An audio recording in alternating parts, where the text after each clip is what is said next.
দেশের অর্থনীতি চাঙ্গা রাখার বড় দুই নিয়ামক রপ্তানি আয় এবং রেমিটেন্স। বছরে প্রায় $55 বিলিয়ন রপ্তানি আয় আসে দেশে, রেমিটেন্স আসে প্রায় $30 বিলিয়ন।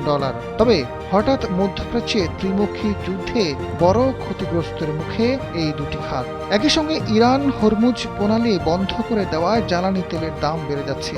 এরই মধ্যে মাত্র একদিনের ব্যবধানে ব্যারেল প্রতি প্রায় $10 দাম বেড়ে গেছে জ্বালানি তেলের।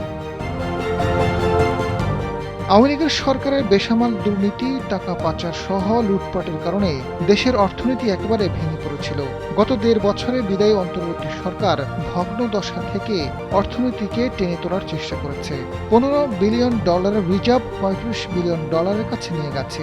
বঙ্গুর অর্থনৈতিক অবস্থার মধ্যে মধ্যপ্রাচ্যে ত্রিমুখী যুদ্ধ। এ অবস্থায় দেশের সামষ্টিক অর্থনীতি, ব্যবসা বাণিজ্য মেরামতের যে উদ্যোগ নেবে নতুন সরকার, সে উদ্যোগ স্বাভাবিকভাবেই চরম বাধাগ্রস্ত হবে।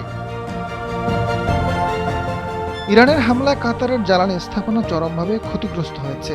এর ফলে এলএনজি উৎপাদন বন্ধ হয়ে গেছে দেশটিতে। এর প্রভাব পড়বে বাংলাদেশের উপর, কারণ কাতার থেকে এলএনজি আমদানি করে বাংলাদেশ। সেখানে উৎপাদন বন্ধ হয়ে গেলে দেশের বাজারে দাম বেড়ে যাবে, ফলে জীবনযাত্রার উপর ব্যাপক প্রভাব পড়বে। মধ্যপ্রাচ্য যুদ্ধের কারণে বাংলাদেশের অর্থনীতি বেশ বড় ধরনের ধাক্কা লাগতে পারে। যুদ্ধ না থামলে ক্ষতির পরিমাণ অনেক বেড়ে যাবে। বিশ্লেষকরা বলছেন, যুদ্ধের কারণে দেশের অর্থনীতি, ব্যবসা বাণিজ্যের উপর নেতিবাচক প্রভাব পড়বে। এই যুদ্ধের ধাক্কা সামলানোর উপায় কি? বাংলাদেশ সরকার এই পরিস্থিতিতে দেশের অর্থনীতি এবং ব্যবসা বাণিজ্যের স্বাভাবিক গতি কিভাবে বজায় রাখতে পারবে, সেটিই চিন্তার বিষয়। এ পরিস্থিতি মোকাবেলায় সরকারি পর্যায়ে আমদানি নির্ভরতা কমানো, কূটনৈতিক তৎপরতা বৃদ্ধি করা এবং জ্বালানি ও খাদ্য নিরাপত্তা নিশ্চিত করতে সুনির্দিষ্ট দীর্ঘমেয়াদী পরিকল্পনা গ্রহণ করা প্রয়োজন।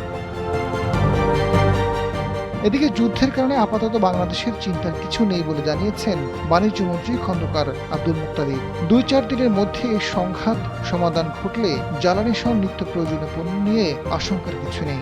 সরকার দেখছে পরিস্থিতি কোন দিকে যায়। ইরান যুদ্ধের কারণে হরমুজ প্রণালী বন্ধ হলে জাহাজগুলোকে আফ্রিকান উত্তর মহাসাগর অভ্যন্তরীণ ঘুরে আসতে হয়। সেক্ষেত্রে জাহাজ ভাড়া বেড়ে যায়, যার প্রভাবে সব পণ্যের দাম বাড়ে। তবে এ ধরনের কোনো পরিস্থিতি এখনো তৈরি হয়নি।